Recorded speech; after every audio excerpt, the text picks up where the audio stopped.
త్వరగా కొన్ని విలువైన సంగతులు విందాం. మత్తయి సువార్త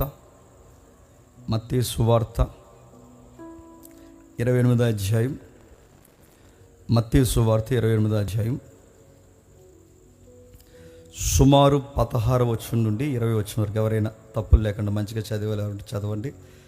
28వ అధ్యాయం 16వ వచనం నుండి 20వ వచనం వరకు.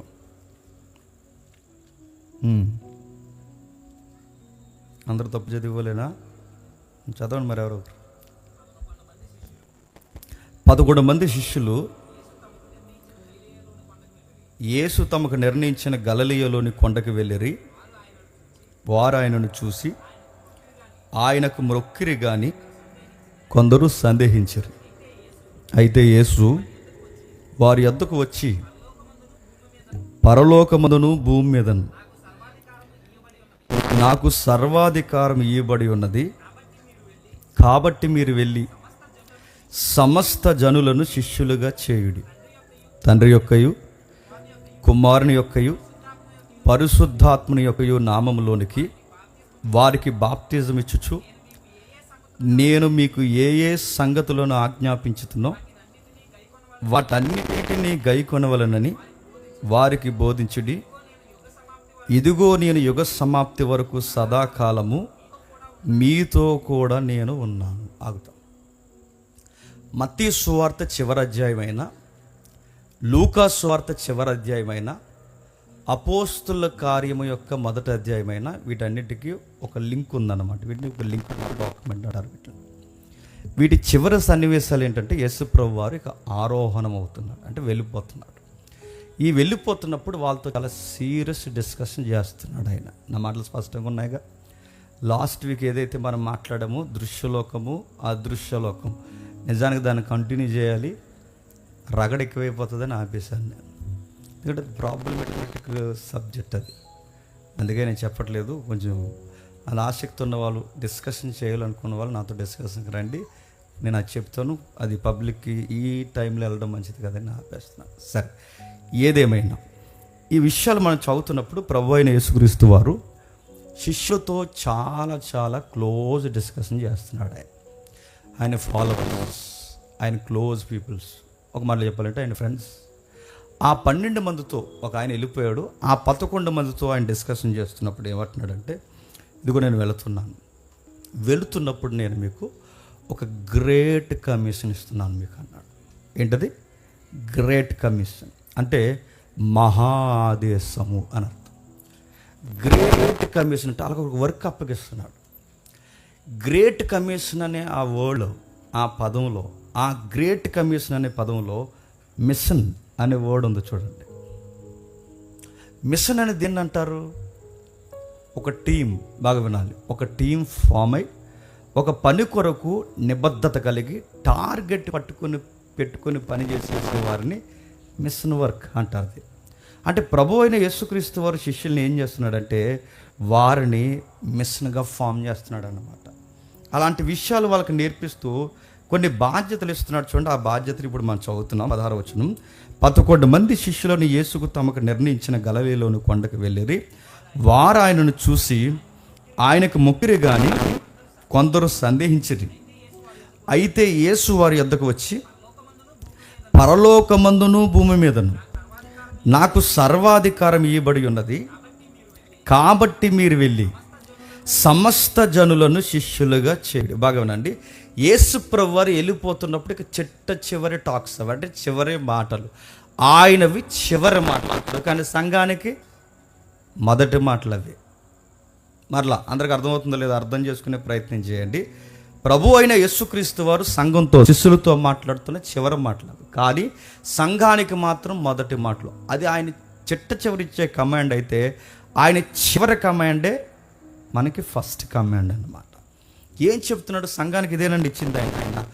సంఘానికి ఇచ్చింది వరాల, ఇక ఎక్సెట్రా ఎక్సెట్రా ఎక్సెట్రా, దయ్యాలు వదిలించండి, స్వస్థత చేయండి, అవి సెకండరీ. కానీ ఆయన మొట్టమొదటి ఇచ్చింది ఏంటో చెప్పిన ఒక గ్రేట్ కమిషన్ ఇచ్చాడు. కమిషన్ అనగానే ఆప్షన్ కాదు, కమిషన్ అనగానే కమాండ్. ఆ కమాండ్లో ఏమిచ్చాడు? ఒక టీం ఫామ్ చేశాడు. ఒక ప్రత్యేకమైన పని కొరకు ఏర్పాటు చేయబడిన బృందాన్నే మిషన్ వర్క్ అంటారు. దాన్ని ఈ 11 మంది తయారయ్యారట. దేనికి తయారయ్యారంటే చెప్తున్నాడు, మీరు సర్వలోకానికి వెళ్ళి సర్వ సృష్టికి సువార్త చెప్పాలి. అదే మిషన్ మీది. సువార్త చెప్పడానికి మిమ్మల్ని టీమ్గా నేను ఫామ్ చేశాను, సువార్త ప్రకటించడానికి మిమ్మల్ని టీమ్గా కట్టాను. అంటే ఇది ఒక గ్రేట్ ప్రివిలేజ్ అన్నమాట. అది నేను మళ్ళీ చెప్తాను, సువార్త చెప్పడం అనేది అందరి వల్ల అవ్వదు. సువార్త టీముల్లో ఉండడం అనేది అందరికి వచ్చే భాగ్యము కాదు. సువార్తను ప్రకటించడం అనేది అదొక ధన్యత. సువార్త ఎవడ చేతుల్లో పడితే వాడి చేతుల్లో పెట్టడు, పెట్టినా వాళ్ళకి నిలబెట్టుకోవడం చేత కాదు. సువార్త చేయాలంటే అదొక బాధ్యత. నేను అడుగుతున్నా, అదో రకమైన వైరాగ్యం ఉండాలి. నువ్వు 24 hours అంటే నువ్వు నిద్రపోయినా, లేచినా, నువ్వు తుమ్మినా, దొగ్గినా, నువ్వు తిన్నా, నీళ్ళు త్రాగినా, ఏం చేసినా, మన పానీయమైన భోజనమైనా నాకు ఒక మిషన్ ఉంది. నా చదువైనా, నా ఉద్యోగమైనా, నా సంవత్సరమైనా, ఏదైనా నాకు ఒక మిషన్ ఉంది. అదేంటంటే నా ప్రభువు నాకు అప్పగించింది ఈ సొసైటీకి గాస్పల్ చెప్పాలి. ఆ సువార్త చెప్పడానికి ప్రభువు నన్ను టీమ్గా ఫామ్ చేశాడని ఆ రోజు శిష్యులకి అర్థం అవ్వాలట. వాళ్ళకి అర్థం అవ్వాలని ఏమని నేర్పిస్తున్నాడు చూడండి. మీరు చేయాల్సిన వర్క్ ఇది. నేను అడుగుతున్నాను, అసలు ఇదొక కమాండ్ అని, ఇదొక మిషన్ అని, దీని కొరకు సంఘాలన్నీ కలుసుగట్టుగా పని చేయాలని, అది 2 3 4 11 12 మంది అయినా 20 మంది అయినా 300 మంది అయినా అందరూ అదే వర్క్ కోసం పనిచేయాలని. అసలు ఇదొక ఆత్మీయ సంగతి చాలా సంఘాలకు తెలుసా? తెలియదు. అసలు ఇది కమాండ్ అని తెలుసా? తెలియదు. ఇది ఒక మిషన్ వర్క్ అని తెలుసా? తెలియదు. అది తెలిస్తే గొడవలు ఉంటాయా? ఉండవు. పాటలు ఇవ్వలేదని కోపం ఇస్తారా? కోపమించరు. ఫ్యాన్ దగ్గర సీట్ దొరకలేదని కోపం ఇస్తారా? కోపమించరు. ఇంకేం చెప్పండి, నాకు కారణాలు గుర్తురావట్లేదు, చెప్పండి. వీళ్ళు ఎత్తామని వెళ్ళిపోతారా? నడుతుంది. ఇలాంటి కారణాలకు మానేసారంటే అసలు నీకు బాధ్యత తెలుసా? సంఘం అనేది ఎంత గ్రేటెస్ట్ ప్రివిలేజ్ నీకు ఏమైనా అర్థమవుతుందా? నువ్వు సంఘానికి ఎందుకు వస్తున్నావు? ఏదో బయట సాక్ష్యాలు ఉన్నా, బయట ఏమనంటే జీసస్ని ఎందుకు నమ్ముకున్నావు అంటే ఇంట్లో ఎలకలు ఎక్కువైపోయినాయి అని నమ్ముకున్నారంట. ఇంట్లో ఎలకలు ఎక్కువైపోతే నమ్ముకోవడం ఏంటి అని అడిగితే చెప్తుంది, జీసస్ నమ్ముకున్న తర్వాత మా ఇంట్లో ఎలకలు ఎక్కువైపోయినాయి, దానివల్ల నేను చాలా ప్రాబ్లంగా ఉన్నప్పుడు జీసస్ నా ప్రేయర్ విని 3 పిల్లులు పంపించాడంట. పిచ్చెక్కిపోద్దని నాకు అలాంటివి చూసినప్పుడల్లా. అదే టెస్ట్ మనీ అండి. ఎలకల కోసం యేసుప్రభువుని నమ్మడం ఏంటండి? పిల్లుల కోసం యేసుక్రీస్తు వారిని నమ్మడం. మనకు ఒక గ్రేట్ కమాండ్ ఉంది, మనకు విలువైన బాధ్యత ఉంది. ఆ బాధ్యత కొరకు మనం యేసుప్రభువుని నమ్మాలని బైబిల్ చెప్తుంటే అసలు ఆ బాధ్యత ఉందన్న సంగతి ఎక్కడుంది? అసలు సంఘాలకు తెలుసా? నేను చెప్పిన మాటలు మీరు జ్ఞాపకం చేసుకోండి. సంఘంలో కొన్ని టీమ్స్ ఉంటాయి. మీరు చూడండి, చర్చిలో ప్రెసిడెంట్స్ అనే టీమ్స్ ఉంటాయి, ఉండవా? సంఘంలో ప్రెసిడెంట్స్ ఉంటారు, ట్రెజరీ మెంబర్స్ ఉంటారు, వర్షిప్ లీడర్స్ ఉంటారు, సండే స్కూల్ టీచర్స్ ఉంటారు, యూత్ లీడర్స్ ఉంటారు, ఇంకా చెప్పండి క్వైర్ టీమ్స్ ఉంటారు. అందరు ఉంటారు, కానీ ఒకరు ఉండరు. డిసేబుల్స్ ఉంటారు, శిష్యులు ఉండరు. మరి ఎవరు ఉంటారయ్య అంటే వర్షిప్ చేసే వాళ్ళు ఉంటారు, మందగా నిలబడతారు, ప్రెసిడెంట్స్ ఉంటారు, ఎల్డర్స్ ఉంటారు, వర్షిప్ లీడర్స్ ఉంటారు, ఇంకా చెప్పండి సండే స్కూల్ టీచర్లు ఉంటారు, యూత్ లీడర్స్ ఉంటారు, ట్రెజరీ మెంబర్స్ ఉంటారు. మరి నెక్స్ట్ శిష్యులేరి? జేమ్స్ ఉన్నంతకాలం జేమ్స్ చెప్తాడు, జేమ్స్ పోతే మరో జేమ్స్ ఏడి? సురేష్ ఉన్నంతకాలం సురేష్ చెప్తాడు, సురేష్ పోతే తర్వాత ఏరి? మీరు చాలా సంఘాలు మీరు గమనించండి, కొంతమంది పెద్ద సంఘాలు పెద్ద నాయకులు చనిపోతే నెక్స్ట్ ఆ చర్చ చేసే పని ఏంటి చెప్పిన? మూసేస్తున్నారు. ఇంకా చర్చి మెల్లమెల్లగా మూతపడిపోద్ది. ఎందుకు మూతపడిపోద్ది? ఇంకా ఆయన లేకపోతే చెప్పండి చర్చ్ లేదు. ఎందుకంటే ఇక ఆయన లేకపోతే చర్చ్ లేకపోవడం ఏంటి? అరే ఈ 40 ఏళ్ళు 30 ఏళ్ళు పరిచర్యలో ఆయన చనిపోయిన తర్వాత ఒక్క శిష్యుడిని ఆయన తయారు చేయలేదా? చనిపోయేలోపు ఒక్క శిష్యుని. మరి ఎవరిని తయారు చేశాడు? స్లేవ్స్ని తయారు చేశారు. స్లేవ్స్ అంటే ఏం చేస్తారు? స్లేవ్స్ అంటే రాయ్ కూర్చో, రాయ్ లేక రాయ్ అలా పో, అరే ఇచ్చేయి, ఆ బరకమడతట్టి ఇచ్చే స్లేవ్స్. చర్చిలో స్లేవ్స్ ఉన్నారు. మీరు చూడండి, అక్కడ బైకులు పని చేయొద్దని అంటలేదు, అక్కడ బైకులు చక్క పెట్టండి, ట్రాఫిక్ క్లియర్ చేయండి, ఇంటికి రండి, కూరగాయలు తండి, చెత్త తండి, సెదారం తండి, ఇవి నేర్పిస్తారు. ఇంట్లో వర్కులు చేయడానికి నడుతున్నారు, స్లేవ్స్ని రెడీ చేస్తున్నారు ఈరోజు చర్చ్ పేరు మీద, పనులు చేయడానికి. ఇలాంటి నడుతున్నాయి. ఇలాంటి సంఘాల్లో మగ్గిపోయి ఇదే శిష్యరేఖం అనుకుంటారు. ఎందుకంటే మన ఇండియన్ మైథాలజీలో ఆ మైండ్ సెట్లో ఉన్నాం కనుక గురు శిష్యుల ఒప్పందం అనగానే మనం ఏమనుకుంటామంటే గురు శిష్యుల ఒప్పందం అనగానే గురువుకు ఊడిగం చేయడమే శిష్యరేఖం అనుకుంటున్నాం. గురువుకు ఊడిగం చేయడమే శిష్యరికం అనుకుంటాం. అందుకే ఏమంటారు తెలిసి ఇంటికి వచ్చిన తర్వాత ఈ చెప్పకూడదు నన్ను రాగదు. కానీ కొంతమంది మీరు వెళ్ళిన తర్వాత మీరు చూడండి ఎలా చేయించుకుంటారో విశ్వాసులతో పనులు నడుతున్నాను. ఎలా చేయించుకోవాలనిపిస్తుంది. కొన్ని పనులు చేస్తున్నప్పుడు తమ్ముడు ఆ పని చేయకు, ఆ పని నువ్వు చేయకూడదు అని చెప్పాలి. అమ్మ ఆ పని చేయకు, ఆ పని నువ్వు చేయకూడదు అని చెప్పాలి. చేస్తున్నారు. ఒక ఆవిడ అందట వచ్చావా, వచ్చేది విశ్వాసం వచ్చిందనమాట ఇంటికి. ఆవిడ అంటుంది పాశ్రమ్మ గారు వచ్చావా, నీకోసం ఎదురు చూస్తున్నాను రా అంత. వచ్చావు కదా, ఆ 2 గిన్నెలు కడిగేసి అవన్నీ ఇలా తుడిచేసి ఇలా వచ్చాయంటే అప్పుడు ఆవిడ పెద్ద పరిచయం అనుకుంటుంది. ఆ 2 గిన్నెలు కడగ, ఆ 2 గిన్నెలు కడిగేసి ఆ ఊడిచేసిన తర్వాత ఆవిడ అందంట మీకు నాకు స్ట్రాంగ్గా టీ ఎట్టమంటారా గ్లాసు అందంట. పెట్టాను. కానీ ఇప్పుడు ఈ అయ్యగారి ఇంట్లో పని చేయడమే పెద్ద దీవెన అనుకుంటున్నారు. నేను సహకరించొద్దని చెప్పట్లేదు, సేవకులకి సేవ చేయొద్దని చెప్పట్లేదు. కానీ అన్నిటికన్నా ముఖ్యమైనది ఒకటి ఉంది, వర్డ్ నేర్చుకోవాలి. గుర్తుపెట్టుకోండి, వాక్యం నేర్చుకోవాలి. నువ్వు గిన్నెలు కడుగుతావో, తడిగుడ్లు వేస్తావో, వాళ్ళకి సాయం చేస్తావో, కూరగాయలు తెస్తావో, ఇంకేం చేస్తావో, వాళ్ళ బట్టలు దూతావో, ఎన్నన్నా చేయి. బట్ వాళ్ళ దగ్గర 4 ముక్కలు నేర్చుకోవాలి. నేర్చుకునే వాళ్ళు ఏరి, నేర్పించే వాళ్ళు ఏరి, నేర్పిస్తే నిలబడి నేర్చుకునే వాళ్ళు ఏరి. నేను అడుగుతున్నానండి, గుండెల మీద ధైర్యంగా చెయ్యేసి అడుగుతాను. నేను మనలాగా వాక్యం నీకు అర్థమైందని అడిగే వాళ్ళు ఉన్నారా చెప్పండి బయట. మన లెసన్ చెప్పాను మీకు అర్థమైందని అడిగే వాళ్ళు ఉన్నారా చెప్పండి బయట. ఎలా ఉంటుందో తెలుసా, వచ్చారా ఇచ్చారా వెళ్ళండి అంటారు అంతే. వాక్యం అర్థమైందని అడిగే వాళ్ళు ఉన్నారు బయట, ఎక్కడ మీకు కనిపించరు. కానీ గుర్తుపట్టండి, గమనించండి, వాక్యం నేర్చుకోవడానికి సంఘానికి రావాలి, శిష్యరికాన్ని తయారు చేయాలి. అందుకే సంఘంలో ట్రెజరీ మెంబర్స్ ఉన్నారు, వర్షిప్ లీడర్స్ ఉన్నారు, సండే స్కూల్ టీచర్స్ ఉన్నారు, యూత్ లీడర్స్ ఉన్నారు, రకరకాల టీం మెంబర్స్ ఉన్నారు. ఇప్పుడు కొత్త పథకాలు కూడా వచ్చాయి, ఎందరో ఉన్నారు. కానీ శిష్యులు లేరు. శిష్యులు తయారవ్వాలి. మీరు గ్రేట్ మినిస్ట్రీలు ఏమన్నా మీరు గమనించండి.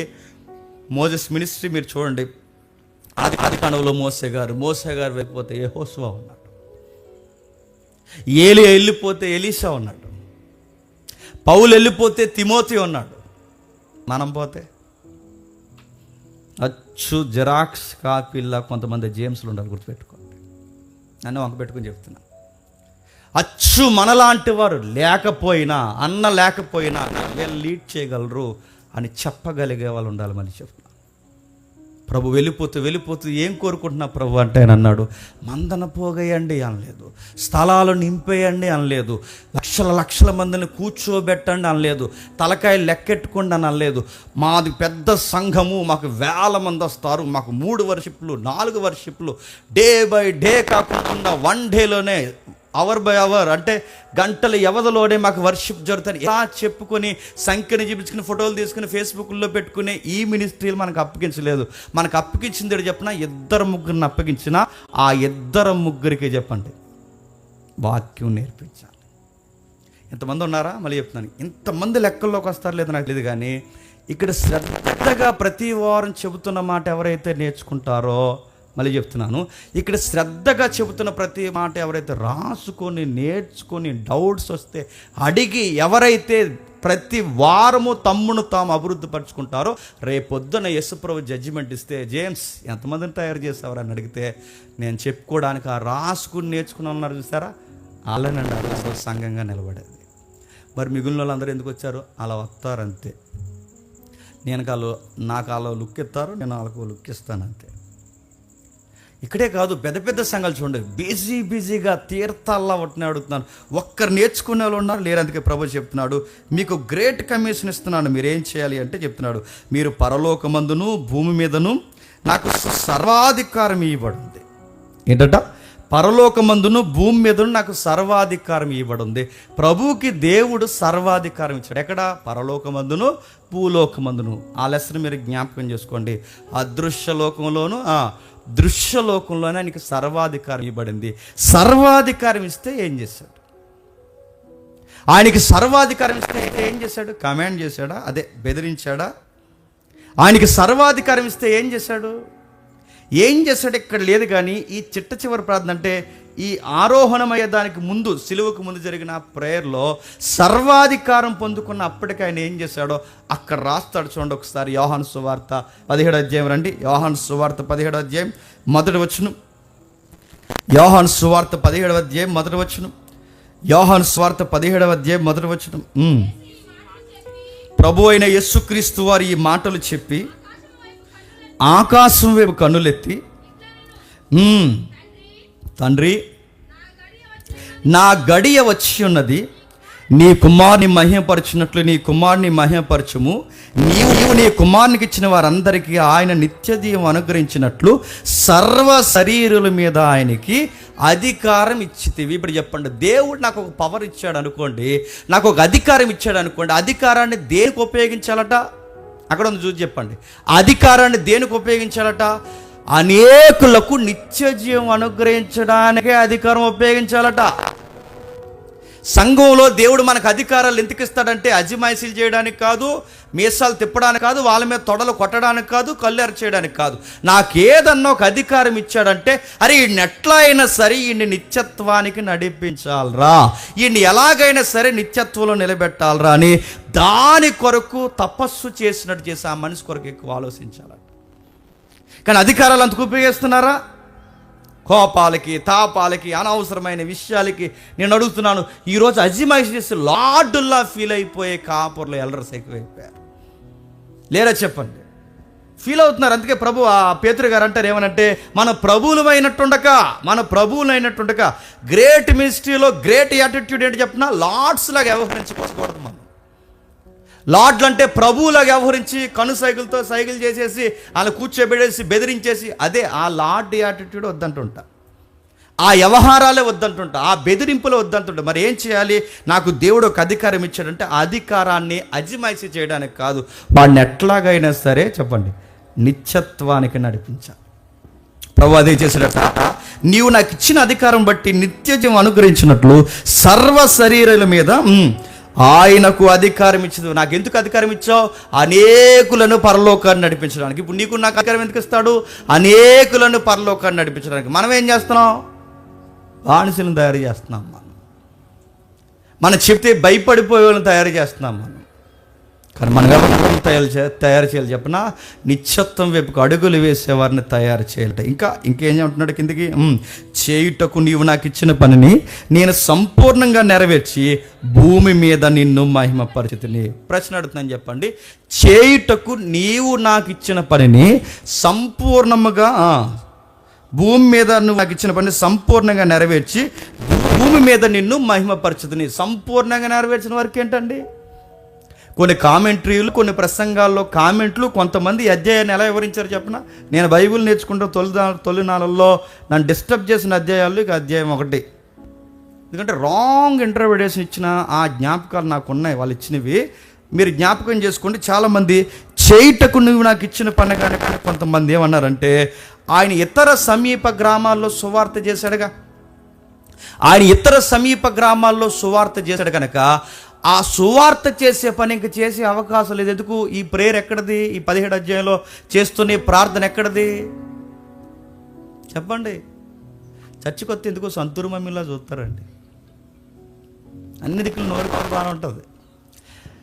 యోహాను సువార్త 17వ అధ్యాయం ఎక్కడిది? గెత్సేమనే వనములో చిట్ట చివరి ప్రార్థన. ఎక్కడిది? బండ గుర్తుపెట్టుకోండి. యోహాను సువార్త 17వ అధ్యాయం గెత్సేమనే వనములో చిట్ట చివరి ప్రార్థన. అంటే ఈ ప్రేయర్ తర్వాత ఇంకేముందండి? ఆయనకి సిలువ ఉంది. ఇక ఇతర సమీప గ్రామాల్లో వెళ్ళి సువార్త చేయడానికి ఆయనకి ఏం అవకాశం లేదు చెప్పండి? సువార్త చేసే అవకాశం లేదు. ఇంక ఇతర సమీప గ్రామాల్లోకి వెళ్ళి ఆయనకు సువార్త చేసే అవకాశం లేదు కనుక వీళ్ళు దీన్ని బేస్ చేసుకుని ఏమన్నారంటే, ఇక గెత్సేమనే వనం ఇంక చిట్ట చివరి ప్రార్థన కనుక దాని తర్వాత సువార్త చేసే అవకాశం లేదు కనుక చేయుటకు నీవు నాకు ఇచ్చిన పనిని నేను సంపూర్ణంగా నెరవేర్చానన్న ఆ పని ఏం పని అని చెప్తున్నారు వాళ్ళు? సువార్త అని చెప్తున్నారు. అలా ఉంది అక్కడ. మరికొంతమంది ఏం చెప్పారంటే, మరికొంతమంది ఏమని చెప్తున్నారంటే, ఆయన ఎక్కబోయే సిలువ కార్యక్రమం అంటే ఇంక గెత్సేమనే వనము తర్వాత ఆయన చేయబోయే అతిపెద్ద ప్రాజెక్ట్ ఏంటండి? ఆ గొలుగతా కొండ మీద ఆకాశానికి భూమికి వేలాడి మానవ పాపాల కొరకు ఆ ముల్లోకాల్ని లేదా ఆ 2 లోకాల్ని సంధి చేయడానికి చనిపోవాలి. అది నెక్స్ట్ ప్రాజెక్ట్ అయింది. ఆ ప్రాజెక్ట్ కొరకు చనిపోవాలి. వీళ్ళు దాన్ని ఏమన్నారంటే, చేయుటకు నీవు నాకు ఇచ్చిన పని నేను సంపూర్ణంగా నెరవేర్చుతాను అనగానే ఆయన చేయబోయే సిలువ కార్యక్రమాన్ని ఆయనట మానసికంగా మెంటల్గా ప్రిపేర్ అయి చేయబోయే పనిని చేసేసినట్టుగా ఫీల్ అయ్యి ఆ ప్రేయర్ చేస్తున్నారు అన్నాడు. అలా ఉంది అక్కడ. అంటే మరి ఎందుకు ఇలా చెప్తున్నారంటే నేను అడుగుతున్నాను. ప్రశ్నించేవాళ్ళు, అడిగేవాళ్ళు, నేర్చుకునేవాళ్ళు, నేర్చుకుని చెప్పేవాళ్ళు ఈ జనరేషన్లో తక్కువైపోయారు కనుక ఎలా పడితే అలా బోధిస్తున్నారు. మరేంటి అక్కడంటే మళ్ళీ మర్చిపోకండి, గ్రేట్ కమిషన్ జ్ఞాపకం చేసుకుంటున్నాడు, మహా ఆదేశాన్ని జ్ఞాపకం చేసుకుంటున్నాడు. ఏ మిషన్ జ్ఞాపకం చేసుకుంటున్నాడు? వాళ్ళకి చెప్పాడు కదా శిష్యులకి. ఏమని చెప్పాడు? మీరు సర్వలోకానికి వెళ్ళి సర్వ సృష్టికి సువార్త ప్రకటించి అనేకులని చెప్పండి శిష్యులుగా తయారు చేయండి. అంటే మిషన్లో బాగా వినండి, మిషన్లో అతిపెద్ద ప్రాజెక్ట్ ఏంటి చెప్పిన? శిష్యులను తయారు చేయడం. ఏం చేయడం? శిష్యులను తయారు చేయడం. అంటే ఇప్పుడు చేయుటకు నీవు నాకు ఇచ్చిన పని అంటున్నాడంటే ఇప్పుడు ఆయనకు అప్పగించిన పని, తండ్రి తనకు అప్పగించిన పని ఏంటన్నమాట చెప్పాలి. 11 మంది 12 మంది శిష్యుల్ని తండ్రి అయిన దేవుడు కుమారుడికి అప్పగించాడు.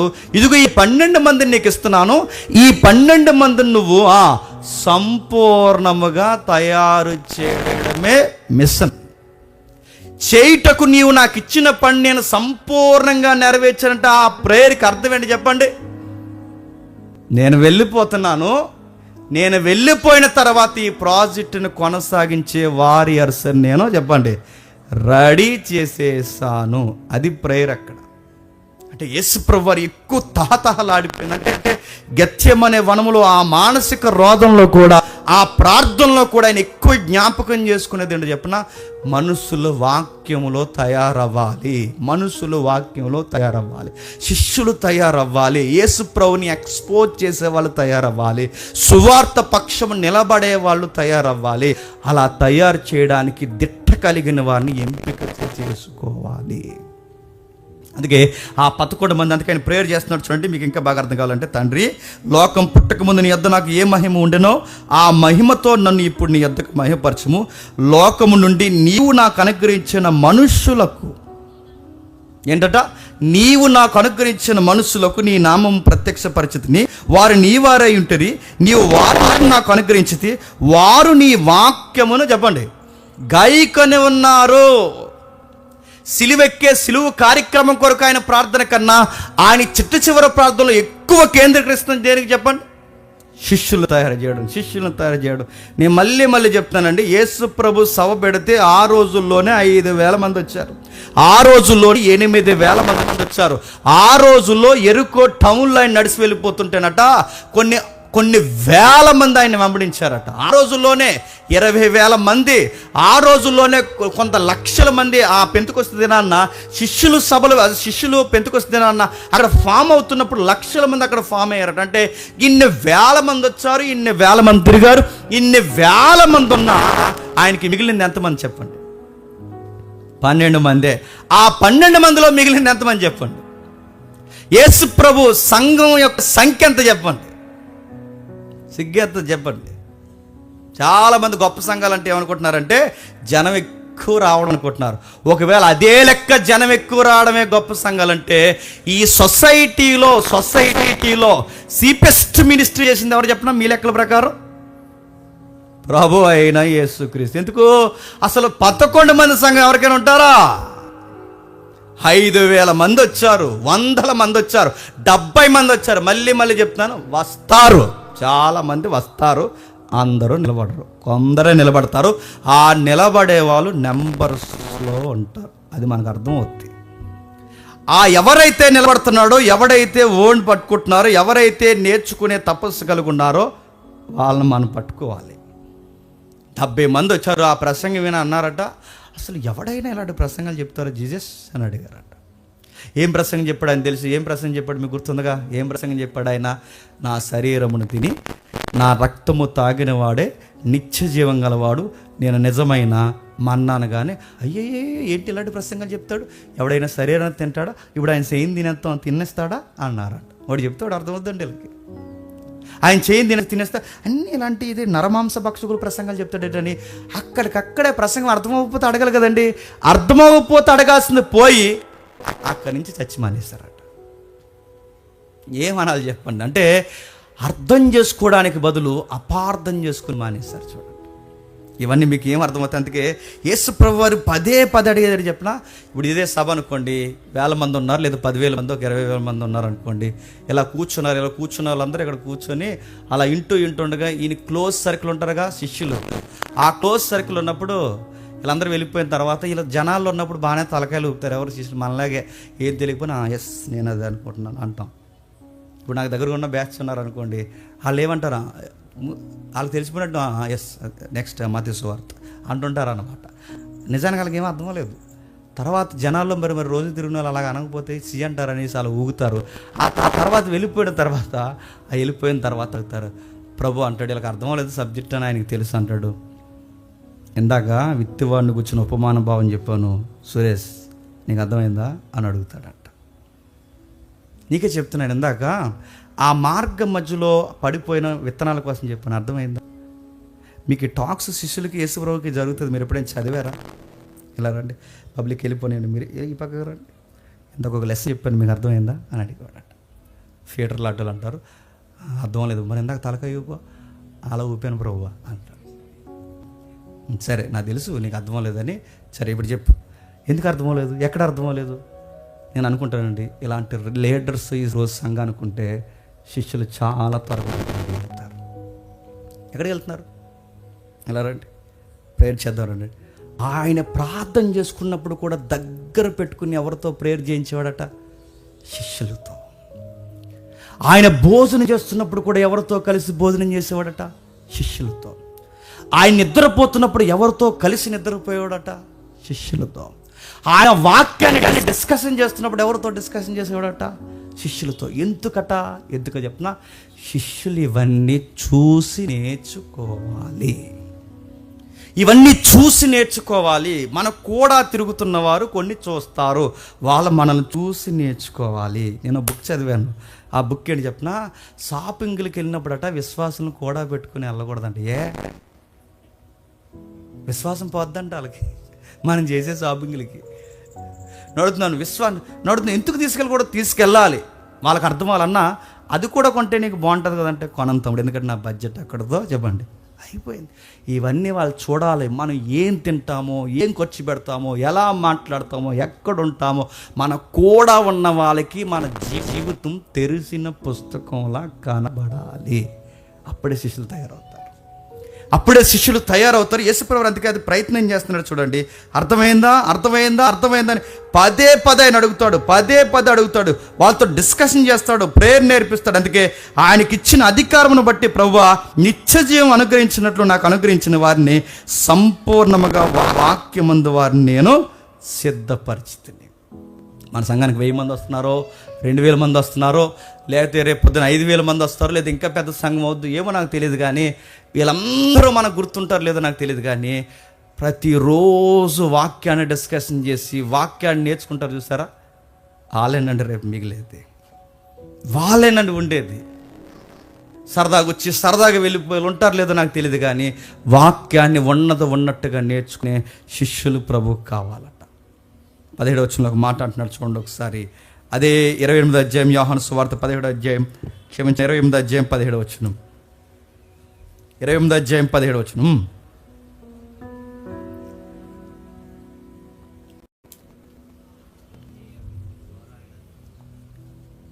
మత్తయి సువార్త 28వ అధ్యాయం.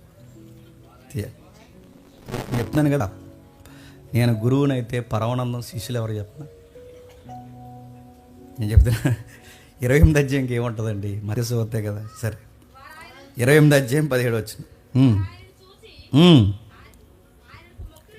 ఆయనకు మొక్కిరి గాని కొందరు సందేహించిరి. అయితే యేసు వారి యొద్దకు వచ్చి పరలోకమందును భూమి మీదను నాకు సర్వాధికారం ఇవ్వబడి ఉన్నది, కాబట్టి మీరు వెళ్ళి సమస్త జనులను చెప్పండి శిష్యులుగా చేయండి. అక్కడ కొంతమంది నమ్మారట, చెప్పండి, కొంతమంది నమ్మలేదట. ఎప్పుడు సువార్త చెప్పినా మీరు ఎప్పుడు గుర్తుపెట్టుకోండి, అందరూ సువార్తని చెప్పండి నమ్మరు. ఆ రెఫరెన్సే మనకు ఆధారం. అందరూ సువార్త నమ్మరు. కొంతమంది నమ్ముతారు, కొంతమంది నమ్మరు. కొంతమందికి వాక్యం ఎక్కుతుంది, కొంతమందికి ఎక్కదు. కొంతమంది నేర్చుకుంటారు, కొంతమంది నేర్చుకోరు. కొంతమంది నిలబడతారు, కొంతమంది నిలబడరు. సొసైటీలో ఎప్పుడు ఈ 2 టీములు ఉంటాయి. ఎప్పుడు గుర్తుపెట్టుకొని ఈ సువార్త విషయంలో మనం ముందుకు వెళ్ళాలి. కొందరు నమ్మారట, కొందరు నమ్మలేకపోతున్నారట. కొందరు ఎంబడించాలనుకుంటారు, కొందరు ఎంబడించలేకపోతున్నారు. సొసైటీలో ఈ 2 యాటిట్యూడ్ ఉంటాయంటే 2 ఉంటాయి. ఖచ్చితంగా ఇది జరిగిస్తారు. అందరూ నేర్చుకోరు. 5,000 మంది వచ్చి 5,000 మంది నేర్చేసుకున్నారా? 70 మంది వచ్చి 70 మంది శిష్యులు అయిపోయారా? 12 మంది వచ్చి 12 మంది శిష్యులు అయిపోయారు. ఒకడు పోయాడు మళ్ళీ లంచాలకు. మరి మిగిలిన ఎంతమంది చెప్పండి? 11 మంది. మళ్ళీ చెప్తున్నాను, పెద్ద మినిస్ట్రీలు అనగానే జనాభా లెక్క కాదు, పెద్ద మినిస్ట్రీ దేవుని దృష్టిలో చెప్పిన ఎవరైతే సంపూర్ణమైన మనుషుల్ని సువార్తలో తయారు చేసి శిష్యులుగా మారుస్తారో అవేనండి గొప్ప సంఘాలు. అవేనండి గొప్ప సంఘాలు. అందుకే అంటున్నాడు ఆయన, నాకు ఇచ్చిన అధికారాన్ని బట్టి ప్రభువా వీళ్ళకి ఆజ్ఞాపిస్తున్నాను, నాకు ఇచ్చిన అధికారాన్ని బట్టి వెళ్ళండి, సర్వలోకానికి వెళ్ళి సర్వ సృష్టికి సువార్త చెప్పండి. బయట ఈ మధ్య పెద్ద సోక అయిపోయింది. బయట ఏడు చెప్పినా మీరు ఏం పర్మిషన్ ఉందని మీరు సువార్త చెప్తున్నారు అన్నాడు. మీకు పర్మిషన్ లెటర్ ఉందా? మీకు ఎవరు పర్మిషన్ ఇచ్చారు? మిమ్మల్ని ఎవరు సువార్త చేయమన్నారంటే వాళ్ళు పర్మిషన్ లెటర్లు అడుగుతున్నారని అడుగుతున్నాను. ఈ రిఫరెన్స్ని బట్టి మనకు పర్మిషన్ ఎవరు ఇచ్చారు చెప్పండి?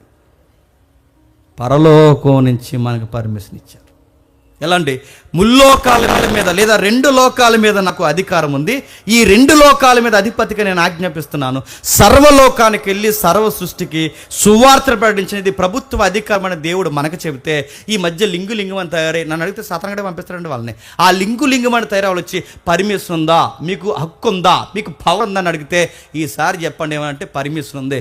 ఎక్కడిది? ఎవరిచ్చారు మీకు పర్మిషన్ అంటే హెవెన్ నుండి ఇచ్చారని చెప్పండి. అడిపించకపోతాడు. హెవెన్ నుండి ఎలా ఇస్తారంటే ఇచ్చారు, నీకు తెలియదు, మాకు ఇచ్చారని చెప్పండి. బాప్టిజం ఇచ్చి యోహాను ఏం చెప్పుకుంటూ తిరిగేవాడు చెప్పండి? బాప్టిజం ఇచ్చి యోహాను అడిగేవారు, పబ్లిక్ ఏం అడిగారు? నువ్వు ఏ అధికారంతో సర్ప సంతానం అంటున్నావు? నువ్వు ఏ అధికారంతో దేవుని రాజ్యం అంటున్నావు? నువ్వు ఏ అధికారంతో మెస్సయ్యని ఎక్స్పోజ్ చేయడానికి పైలట్ అంటున్నావు? నువ్వు ఏ అధికారంతో మాట్లాడుతున్నావు అంటే బాప్టిజం ఇచ్చి యోహాను క్లైమాక్స్ చేసుకున్నది ఏంటి చెప్పండి? నాకు పరలోకం నుంచి అధికారం ఇవ్వబడింది అన్నాడు.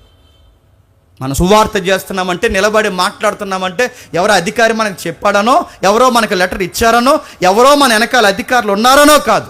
మన ధైర్యం ఏంటి చెప్పండి? దేవుడు చెప్పమన్నాడు, చెబుతున్నాం. ఆ చెబుతున్నప్పుడు ప్రమాదాలు రావచ్చు, ఆ చెబుతున్నప్పుడు చావు ఎదురు రావచ్చు, ఆ చెబుతున్నప్పుడు పన్నాగాలు ఎదురవచ్చు, ఆ చెబుతున్నప్పుడు కత్తిపోట్లకి సిద్ధమైపోవచ్చు, ఆ చెబుతున్నప్పుడు ఏదన్నా అవ్వచ్చు. కానీ దేవుడు అన్నాడు, ఆయన చెప్పమన్నాడు కనుక చెప్పండి, చెప్పాలంతే. ఆయన చేయమన్నాడు కనుక ఖచ్చితంగా చేయాలి. ఆయన నెరవేర్చమన్నాడు కనుక ఖచ్చితంగా నెరవేర్చాలి. మరి ఎలా ప్రభువా దీంట్లో ప్రాబ్లం అవుద్దంటే ఆయన అన్నాడు, సదాకాలము మీతో కూడా నేను ఉంటాను కనుక మీరు వెళ్ళి చెప్పండి. చెప్పండి చెప్పండి ఎవరు చెప్పాలి ప్రభువా? శిష్యులు తయారు వైపు చెప్పండి. నేను ఈ మాట నచ్చలేదు. పబ్లిక్ మీటింగ్స్ పెడతాం, చెబుతాం, వచ్చేస్తాం. ఎవరికి వాక్యం పట్టుకుందో తర్వాత వాకప్ చేసే వాళ్ళు ఎవరైనా ఉంటారండి? ఎవరు ఉంటారు? ఎంతమందికి వాక్యం ఎక్కిందో ఎవరు సిద్ధపడుతున్నారు ఎవరైనా పట్టుకుంటారండి? ఎవరు పట్టుకోరు. మీటింగ్స్ కూడా ఎలా జరుగుతాయి చెప్పినా, మేము పెద్ద మీటింగ్ చేసామని చెప్పుకోవడానికే చేస్తారు. అందుకే నన్ను అడిగితే సెమినార్స్ జరగాలంటే ఒక 5 రోజులు, ఒక 6 రోజులు, ఒక 10 రోజులు కూర్చోబెట్టి కొన్ని డాక్ట్రిన్స్, సిద్ధాంతపరమైన విషయాలు, కొన్ని లోక సంబంధమైన విషయాల్లో ఏవైతే వాళ్ళ నైతికత ఉండలేకపోతున్నారో ఇలాంటివన్నీ నేర్పించి వాళ్ళకి నెల వెనకాల నెల లేదా సంవత్సరం వెనకాల సంవత్సరం సెమినార్స్ పెట్టి నేర్పించి చివరికి ఒక రోజుకి కొన్ని విషయాలు వాళ్ళకి బలంగా అర్థమైనప్పుడు మనిషి తయారవుతాడు. జస్ట్ వాళ్ళ ప్రసంగాలు విని వెళ్ళిపోతే వాళ్ళకి ఏం అర్థమవుద్దండి? వాళ్ళు కూర్చుని వెళ్ళిపోతే వాళ్ళకి ఏం అర్థమవుద్దండి? అందుకే బైబిల్ చెప్తుంది వాళ్ళని తయారు చేయండి. ఎలా తయారు చేయాలి? ఆ కింద చెప్తున్నాడు చూడండి, ఆ 20 వచనంలో అంటున్నాడు చూడండి ఒకసారి, నేను మీకు ఏ సంగతులను అన్నిటినీ గైకొనవలెనని వారికి బోధించుడే. ఏంటంటున్నాడు? నేను మీకు ఏ సంగతులు బోధించాను అంటే నేను మీకు నేర్పించాను, మీరు వెళ్ళి వాళ్ళకి నేర్పించండి. అంటే ఇప్పుడు చర్చ్ అనగా ఏంటి చెప్పండి? నేర్చుకోవాలి. కళ్యాణ మండపానికి వచ్చినట్టు రాకూడదు. చర్చికి ఎందుకు రావాలి? చర్చికి ఎందుకు రావాలి చెప్పండి? ఆ చర్చికి ఎందుకు వెళ్తున్నారు అని అడిగితే అన్నారట, మ్యూజిక్ బాగుంటుందండి అన్నారంట. థియేటర్ మరి ఇది. ఆ చర్చికి ఎందుకు వెళ్తున్నారంటే కొంతమంది అన్నారంట, లైటింగ్ పెట్టినప్పుడు ఆ ఫాగ్ వదులుతారు చూసారండి, మేఘాల్లో ఉన్నట్టు ఉంటుందండి. పోతావు శ్మశానానికి త్వరగా పోతావు. చర్చికి పొక్క కోసం వెళ్ళకూడదు, మళ్ళీ చెప్తున్నాను, ఫాగ్ కోసం వెళ్ళకూడదు, చర్చికి మ్యూజిక్ కోసం వెళ్ళకూడదు. చర్చికి ఎందుకు వెళ్ళాలి? దేవుడు మాకు నేర్పించాడు. చెప్పండి, మేము వారం నిలబడి చెప్పండి మీకు నేర్పించాలి. అందుకే అర్థమవుతుందా, నేర్చుకుంటున్నారా, అర్థమవుతుందా, ఎక్కడ అడగరండి ఈ పదాలు, ఎక్కడ అడుగుతారు. అర్థమవుతుందా, నేర్చుకుంటున్నారా, ఇందాక చెప్పింది అర్థమైందా, కనెక్ట్ అయిందా, అర్థమవుతుందా, నేర్చుకుంటున్నారా, ఈ పదాలు ఎందుకు అడుగుతారు చెప్పినా, మన ప్రభు మనకిచ్చిన గ్రేట్ మిషన్ ఏంటి చెప్పినా, నువ్వు నేర్చుకున్నావు, ఇతరులకి నేర్పించు. మనం నేర్చుకున్నాం, ఇతరులకు నేర్పించండి. అందుకే సంఘానికి వస్తున్నప్పుడు ఒక నోట్స్ ఉండాలి. సంఘానికి వస్తున్నప్పుడు నీకంటే ఒక సొంత బైబిల్ ఉండాలి. సంఘానికి వస్తున్నప్పుడు ఏం చెబుతున్నారో దాన్ని రాసుకోవాలి, నేర్చుకోవాలి. ఎందుకంటే ఏ దేవుడి దగ్గర లేని గొడవ ఈ దేవుడి దగ్గర వచ్చేదేటో తెలుసా? ఈయన గూర్చి నేర్చుకోవాలి. ఈయన గూర్చి నేర్చుకుంటే కానీ ఓ పట్టాని ఈయన అర్థం కాడు. ఈయన గూర్చి నేర్చుకోకపోతే నీకు ఎలా ప్రేయర్ చేయాలో తెలియదు. ఈయన గూర్చి నేర్చుకోకపోతే నీకు ఎలా భక్తిని గడించాలో తెలియదు. ఈయన గూర్చి నేర్చుకోకపోతే అసలు ఆయనతో నువ్వు ఎలాంటి సహవాసం చేయాలో నీకు తెలియదు. ఆయన గురించి నేర్చుకోవాలి. ఆయన ఏ విషయాల్లో కోపపడతాడు, ఏ విషయాల్లో ప్రేమిస్తాడు, ఎక్కడ అవాయిడ్ చేస్తాడో ఆయన గురించి నేర్చుకోవాలి. ఈయనను గురించి నేర్చుకోకపోతే ఎట్టా ఈయనతో సహవాసం చేయగలవు? కొంతమంది 30 సంవత్సరాలు కాపురం చేస్తారు. ఇప్పటికీ అర్థమవుతలేదండి, ఎదురుగా నాకు అంటారు 30 సంవత్సరాలకు అర్థం లేదు నీకు. 30 సంవత్సరాలు కాపురం చేసిన ఆవిడ ఏంటో నీకు అర్థం అవ్వకపోతే నేను అడుగుతున్నాను, అన్ఫిట్ నువ్వు కాపురానికి. 40 ఏళ్ళు కాపురం చేస్తాండి, ఏంటంటే అర్థం మనిషి అందంట. అర్థం అవ్వకుండా కాపురం చేసేస్తున్నావు. అడుగుతున్నాను, అర్థం అవ్వాలి. నువ్వెవరితో నువ్వు అర్థం చేసుకోవాలి. మళ్ళీ చెప్తున్నాను, నువ్వు అర్థం చేసుకోవాలి. ఒక మనిషి కాపురం చేయడానికి మనిషి మనకు అర్థం అవ్వాల్సి వస్తే నేను అడుగుతున్నాను, దేవుడితో నిత్యత్వంలో ఉండాలి. ఆయన ఏంటో నీకు అర్థం అవ్వాల్సిన అవసరం లేదా? అందుకే ఆయన నేర్పిస్తాడు, నేర్చుకోవాలి. నేర్చుకున్నది మనం చెప్పండి ఇతరులకు నేర్పించాలి. శిష్యుల మీద ఆయన ఎంత ఫోకస్ చేశాడంటే మీరు గమనించండి. మన ఇండియన్ మైథాలజీలో శిష్యులు అనగానే ఏంటో చెప్పిన, గురువుగారు ఇలా నడుస్తున్నారు అనుకోండి, నా బైబిల్ నేను మోసుకోను చెప్పండి, నాకు బ్యాచ్ ఉంటారన్నమాట. మరి నాకు శైలి పని చేయవు కదా, బరువు అయిపోయి సెగడ్లు వేస్తున్నాయి నాకు. అందుకనేసి నేను పట్టుకోను నా బైబిల్ ఎవరు పట్టుకుంటారు? నాకు ఉంటాడు మళ్ళీ బైబిల్ పట్టుకున్నాడు ఒకడు. నా బైబిల్ పట్టుకుంటారు, నా వాటర్ బాటిల్ మోస్తారు, నా కచ్చిపు కూడా మోస్తారు చెప్పండి, ఇవన్నీ మోస్తారు. ఎందుకురా అవన్నీ చేస్తున్నారు అనగానే వాళ్ళ ఫిలాసఫీ ఏంటి చెప్పండి? ఇండియన్ మైథాలజీలో శిష్యరికం చేస్తున్నాం. అది శిష్యరికం కాదు అంటున్నాను, బానిసత్వం. ఎప్పుడో చెప్పాను ఆ మాట, మళ్ళీ జ్ఞాపకం చేసుకోండి. ఒక చెడ్డ గురువు చెడ్డ శిష్యుని తయారు చేస్తాడు. క్షమించండి, ఒక మంచి గురువు ఒక మంచి శిష్యుని తయారు చేస్తాడు. ఒక చెడ్డ గురువు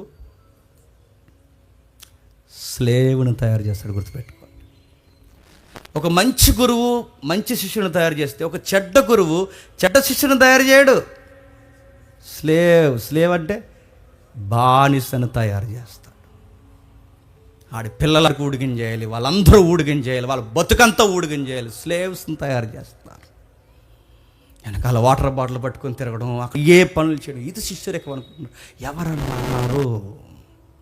ఒక ఎగ్జాంపుల్ చెప్తాను వినండి. మేరీ తెలుసుగా, మార్త మరి తెలుసుగా. యేసుప్రభు వారికి డియరెస్ట్ ఫ్యామిలీలో అదొక ఫ్యామిలీ. ఎక్కువ వాళ్ళ ఇంటికి వెళ్తుంటాడు, వస్తుంటాడు, వాళ్ళు చాలా క్లోజ్ ఫ్యామిలీ ఆయనకి. ఆ ఇంటికి వెళ్ళినప్పుడు ఈయన అతిథికి వెళ్తున్నప్పుడు కంగారు అడిపోతుంది. ఒక ఆవిడ అక్కడ ఉంది, ఆవిడెవరు చెప్పండి? మార్త.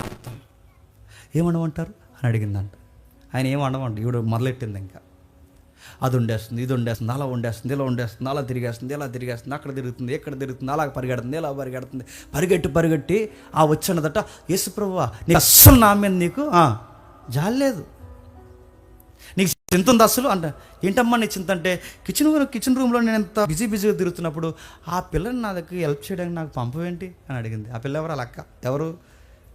ఆ మరియమ్మను పంపవేంటి, అక్కడ పంపకుండా ఆవిడని అక్కడే కూర్చోబెట్టుకుని ఇన్ని వర్కులు నేను ఎలా చేస్తున్నా, ఆయన ఈ ఫుడ్ అంతా ఎవరి కోసం నేను రెడీ చేస్తున్నాను, నీకోసమే ఒక్క హెల్ప్ చేయడానికి ఆవిడ పంపు, అస్సలు మీకు చింత ఉందా అని అడిగింది.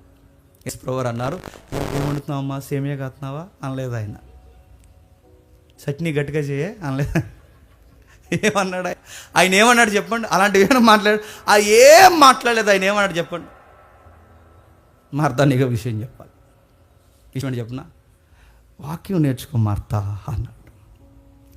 నా దగ్గర మరీ కూర్చుని నేను ఏం చెబితే నేర్చుకుందామా అని నా దగ్గర కూర్చొని డిస్కషన్ చేస్తున్నాను. నువ్వేం చేస్తున్నావు? కిచెన్ రూమ్లో అడావుడు చేస్తున్నావు. నాకు ఫుడ్ కన్నా ఇంపార్టెంట్ ఏంటి చెప్పనా? నేను చెప్పే వాక్యం నేర్చుకునే వాళ్ళే నాకు కావాలి, నా మాట నేర్చుకునే వాళ్ళు కావాలి. మార్తా మీ అక్క మరియా వాక్యం నేర్చుకుంటుంది, నువ్వేం చేస్తున్నావు చెప్పనా? నాకు ఏం వంట ఎట్టాలా అని తిరుగుతున్నావు. రేపొద్దున్న ఈవిడ అని అడిగితే నేను చెప్తున్నాను, ఈ వాక్యం నేర్చుకున్న తల్లే నా తల్లి అని చెప్పుకుంటాను అంటున్నాడు. ఇప్పుడు చెప్పండి, యేసుప్రభు వారికి అరటిపళ్ళు ఇచ్చి, యేసుప్రభు వారికి ఇంకా ఇస్తున్నారుగా కొంతమంది, ఇంకా రకరకాలు ఇస్తున్నారులేండి. యేసుప్రభు వారికి తొలుకోడు గుడ్డు ఇచ్చి, యేసుప్రభు వారికి రకరకాలు ఇచ్చి, ములక్కాళ్ళు కూడా ఇచ్చి, యేసుప్రభు వారికి ఇవన్నీ ఇచ్చి, యేసుప్రభు వారికి ఫస్ట్ ధాన్యం బస్తా ఇచ్చి, ఇవ్వండి, ఇవ్వట్లేదు అంటలేదు. కానీ అవి ఇచ్చేసినంత మాత్రాన యేసుప్రభు ఏమంటాడు చెప్పనా? ఆ గుడ్డు బియ్యం ఇచ్చిన తర్వాత వాక్యం నేర్చుకున్నావా అంట. ఆ గుడ్డే ఇచ్చాను ప్రభు అంటే గుడ్డు పగిలిపోద్ది అంటాడు, గుర్తుపెట్టుకో. వాక్యం నేర్చుకో. సంఘానికి వచ్చినప్పుడు 4 ముక్కలు నేర్చుకో.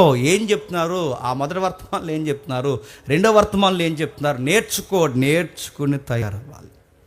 నెక్స్ట్ నేర్పించే మేమేం చేయాలంటే, గురువుల స్థాయిలో దేవుడు మమ్మల్ని పెట్టాడని అజమాయిషి చేయడానికి వెళ్ళలేదు. అందరిని ఏమని పిలవాలి చెప్పిన? యేసుప్రభు వారు పిలిచేవారట. నాకు ఆ వర్డ్ చదువుతున్నప్పుడు నాకు రోమాలు లెగుస్తాయి. ఆ సువార్త చదువుతున్నప్పుడు నాకు మనసంతా పొగించిపోయినట్టు ఉంటుంది. ఆ మాటల్లో ఒక మాట ఏంటి చెప్పిన? యేసుప్రభు వారు తన కూడా ఉన్న శిష్యుల్ని మై డియర్ ఫ్రెండ్స్ అని పిలిచేవాడట. నా ప్రియ స్నేహితుల్లా అని పిలిచాడు. నేను అడుగుతున్నాను, కూడా ఉన్న వాళ్ళని ఫ్రెండ్స్ అని పిలిచే సేవకులేరండి. కూడా ఉన్న వాళ్ళని ఒరే గిరే చెప్పండి, ఇంకా ఏమన్నా పిలుపులు, యారా పోరా, ఇవి పిలుపులు. ఇప్పుడు ఎలాగ రకరకాల పిలుపులు కనబడుతున్నాయి. యేసుప్రభు వారు ఫ్రెండ్స్ అని పిలిచేవాడట. పౌలు గారు పిలిచేవాడట నా కుమారుడా అని పిలిచేవాడట, సహోదరుడా అని పిలిచేవాడట. గొప్ప సేవకులకు ఉండే లక్షణాలు అన్న, తమ్ముడు, అమ్మ, అక్క, చెల్లి, ఏవి ఆ పిలుపులే. మనకి ఎప్పుడు ఎలాంటి సేవకులు నచ్చుతారు చెప్పనా? మనం బెదిరించేసి, మనకు అంతకుండా దూరంగా ఉండి, సూటు దగ్గర రానివ్వకుండా, కారు దగ్గర కూడా రానివ్వకుండా అడావుడిగా బాక్సుల తల అలా తిరిగేస్తుంటే గొప్ప దైవజనుడు అండి. ఎవరిని అని అడిగారు అనుకోండి, కంగారు అయిపోయి నా పేరు ఒరిజినల్ నేమ్ చెప్పమంటారా, నీకు నేమ్ చెప్పమంటారా, కంగారు అయిపోతాం అలా అడుగుతుంటే. మనకి ఇలా బుర్ర మీద చెయ్యేసి మాట్లాడి ఏ ఊరు సోదరా అని అడిగే సేవకులు ఈరోజు మనకు లోకం మళ్ళీ చెప్తున్నాను. అందుకే చూడండి, యూట్యూబుల్లో, సోషల్ మీడియాలో రకరకాల అడావుడిగా పోస్టర్లో కనబడే వాళ్ళే గొప్ప సేవకులు అనుకుంటున్నారు. కానీ ఈ లైవ్ పక్షంలో మీకు చెప్తున్నాను, మీ దగ్గరుండి మీకు సేవ చేస్తూ స్థానిక సంఘాలుండి మీ కొరకు ప్రార్థన చేసి అన్నా తమ్ముడని పిలిస్తే ఇంతకన్నా గొప్ప సేవకులు మీకు ఇంకెవరు లేరు, గుర్తుపెట్టుకోండి. మిమ్మల్ని ప్రేమగా పిలిచి ఇంతకన్నా గొప్ప సేవకులు లేరు. ఈ సేవకులు మీకు కనబడరు. వీడియో కింద జుమ్ జుమ్ జుమ్ జుమ్ అనే మళ్ళీ హైలైట్లు అవన్నీ టక్క టెక్క టెక్క టెక్క టక్క అనేసరికి ఎంత గ్రేట్ మినిస్ట్రీ అనుకుంటాను. ఈ బాంధ మినిస్ట్రీ. ఒక ఆవిడ రిటైర్ అయిపోయిన టీచర్ ఉందట, నేను త్వరగా ముగిస్తున్నాను. రిటైర్ అయిపోయిన టీచర్ ఉందట. లాస్ట్లో బిగ్ అమౌంట్ వస్తుంది కదండి ఈ గవర్నమెంట్ ఎంప్లాయీస్కి. ఆ బిగ్ అమౌంట్ వచ్చినప్పుడు వాలంటీర్ రిటైర్మెంట్ ఇచ్చింది అనుకుంటా. ఆ ఇచ్చిన ఆవిడకి పెద్ద అమౌంట్ ఇచ్చింది. ఆ అమౌంట్ వచ్చినప్పుడు పాస్టర్ గారు ప్రేయర్ చేయడానికి రమ్మందంట. స్థానిక పాస్టర్ గారు ఉంటారుగా, ఆయన ప్రేయర్ చేయడానికి రమ్మని, అయ్యా పాస్టర్ గారు ప్రార్థన చేద్దరు కానీ రండి అంటే పాస్టర్ గారు ప్రార్థన చేయడానికి వెళ్ళాడు. ఆయన ఏమనుకున్నాడంటే, రిటైర్ అయింది కదా, అమౌంట్ వచ్చింది, చర్చిలో చాలా పనులు ఉన్నాయి, ఆ పనులకి ఏమన్నా ఆ 10వ వంతు ఏమైనా సహకరిస్తుంది, లేదా తన కలిగిన ఎంప్లాయీ లైఫ్లోంచి ఏమైనా దేవుడికి గొప్పగా ఇస్తుందని ఆయన అనుకుని, తల్లి అమ్మ పిలిచారు, ప్రార్థన చేస్తున్నాను, ప్రార్థన చేయడానికి అని సిద్ధమవుతే, ప్రార్థన చేయండి పాస్టర్ గారు, ఈ అమౌంట్ అంతా హైదరాబాద్లో ఉన్న ఆయన పాస్టర్ గారు ఉన్నారే, టీవీ ఎపిసోడ్లు చేస్తాను అంటున్నాడు, ఈ అమౌంట్ అక్కడ పంపాలండి, ప్రార్థనలో పెట్టండి అందంట ఆయన్ని. నేను లేనండి అక్కడ, ఇంకేమనాలండి? ఈయనంతా ప్రార్థన చేస్తే ఈ అమౌంట్ ఎక్కడ పంపుతుందట? హైదరాబాద్లో ఉన్న టీవీ ఎపిసోడ్లు చేసే పాస్టర్ గారికి పంపుతుందట.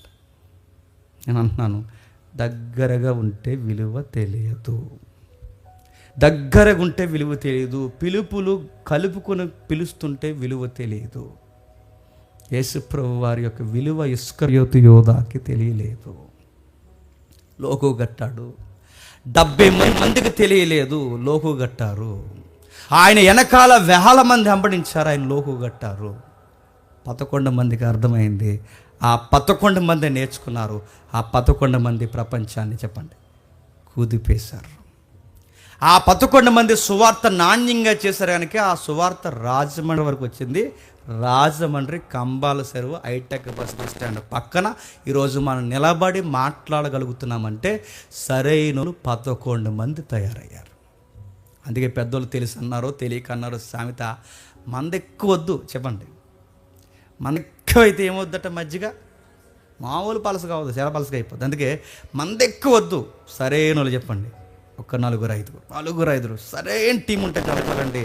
ఆ టీమును పట్టుకుని మళ్ళీ చెప్తున్నాను, ఎంతమందిని కదపాలో అంతమందిని కదుపుతాం, ఎంతమందిని మార్చాలో అంతమందిని మార్చుతాం. ఎక్కడ సువార్త ఎలా ఎక్స్పోజ్ చేయాలో మనకు అర్థమవుద్ది. వాళ్ళకి కావాలి, ఎందుకంటే మనం నేర్చుకోవాలి, వాళ్ళు నేర్పించాలి, వాళ్ళు వెళ్ళాలి, వాళ్ళకి నేర్పించాలి, వాళ్ళు వెళ్ళాలి, వాళ్ళకి నేర్పించాలి.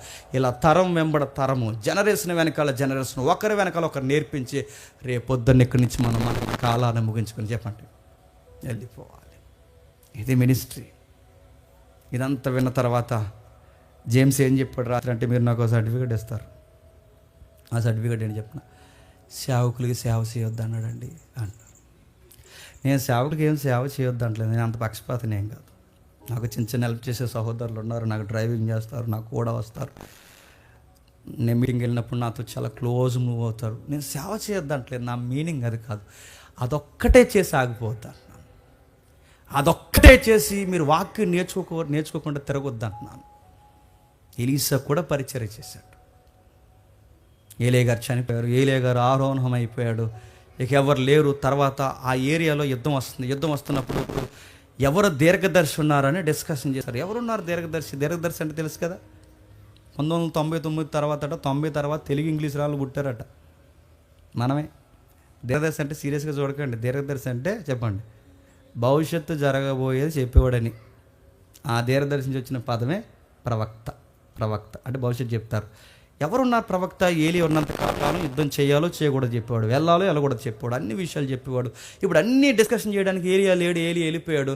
మరి యుద్ధం చేయాలో చేయకూడదు ఎవరున్నారబ్బా అని రాజా ఆస్థానంలో రాజు ఈ మిగిలిన పెద్దలందరూ డిస్కషన్ చేస్తే ఆ డిస్కషన్లో ఒక పాయింట్ మీద ఒక పేరు వచ్చిందట.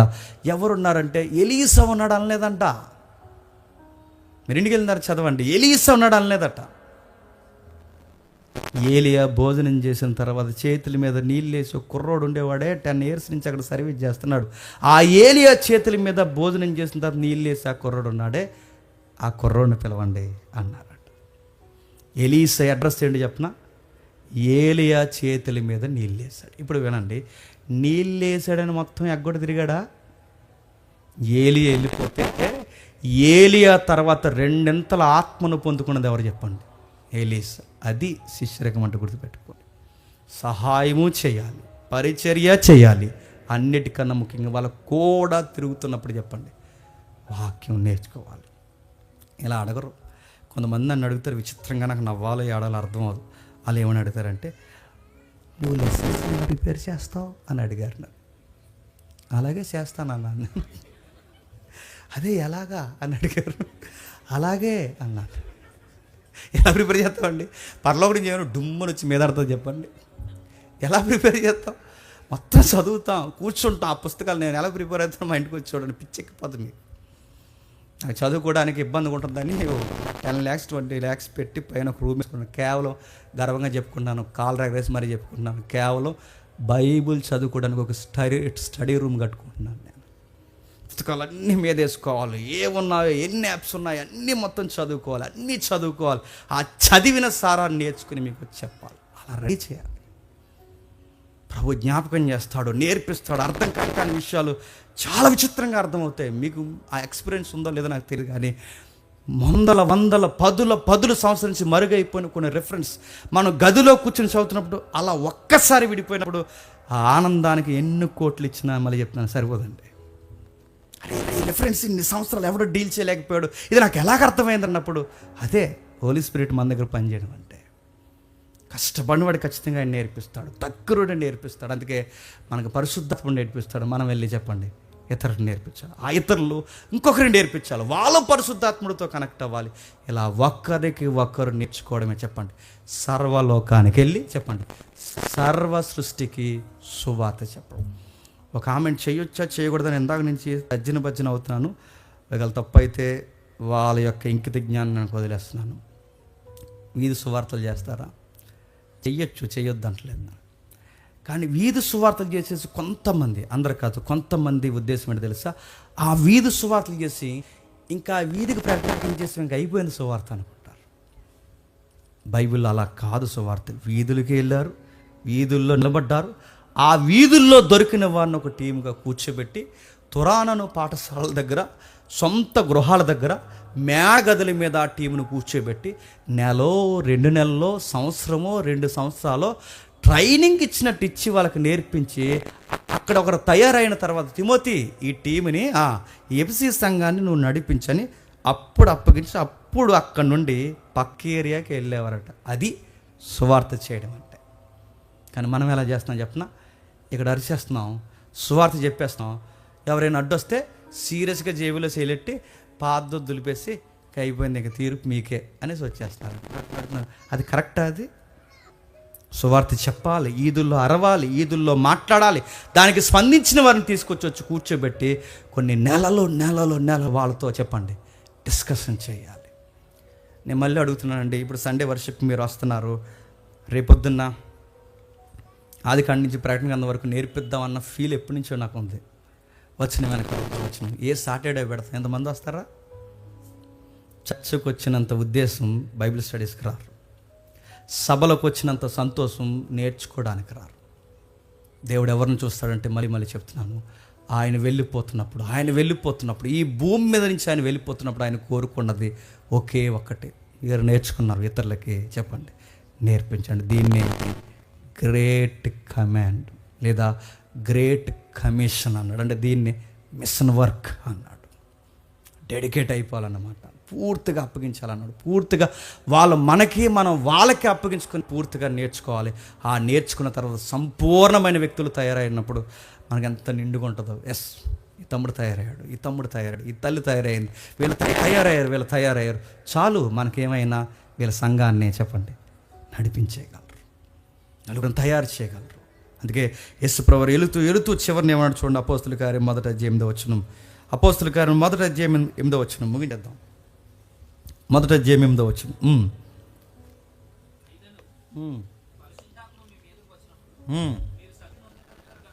మీరు శక్తి నొందెదరు గనక మీరు యెరూషలేములోను యోదయ సమరయ దేశముల యందంతటను భూ దిగంతాల వరకు నాకు సాక్షులయుందురని వారితో చెప్పెను. ఈ మాటలు చెప్పి వారు చూసుచుండగా ఆయన ఆరోహణమైన ఎక్కడి వరకు సాక్ష్యంగా ఉండాలంటారట? భూ దిగంతాల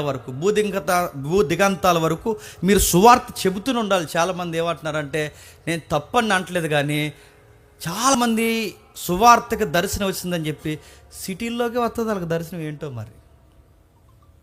అందరికి హైదరాబాద్ వస్తుంది ఈ మధ్య. అందరూ గ్రేట్ సిటీ అయిపోయింది కానీ అందరికి హైదరాబాద్లోనే వస్తుంది దర్శనం. ఏంటో మరి, హైదరాబాద్లోనే చాలా గ్రేట్ సిటీ అయిపోయింది కాబట్టి అందరికి హైదరాబాద్ వస్తుంది. హైదరాబాద్ చుట్టూ సర్వేలో తేలింది, హైదరాబాద్ చుట్టూ సుమారు 2000 నుంచి 2500 గ్రామాలు ఉన్నాయంట సువార్త లేకుండా. ఇప్పటికీ మూఢనమ్మకాలు ఉన్నాయి.